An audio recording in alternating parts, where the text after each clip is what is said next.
GCSE Chemistry Methods of Separation.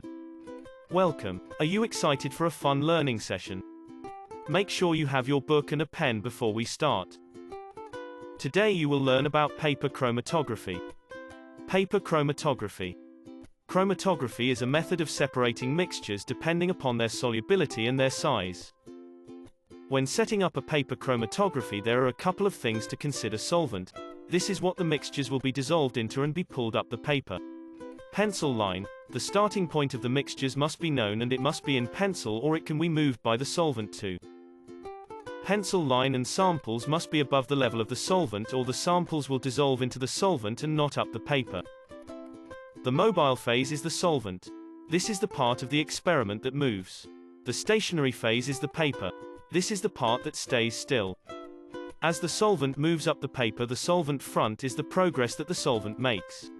It is important to note the final distance of the solvent front. The method for performing a paper chromatography is important as it is one of your core practical lessons.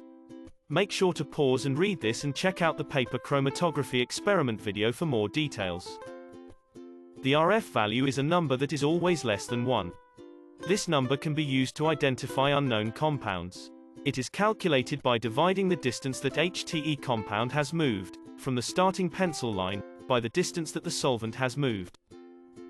The spot starts on the line at 0 cm and it moves up to 3 cm, separating some red from the mixture. The solvent front moves to 6 cm. What is the RF value? RF equals 0.5. Quick check if 0.5 less than 0.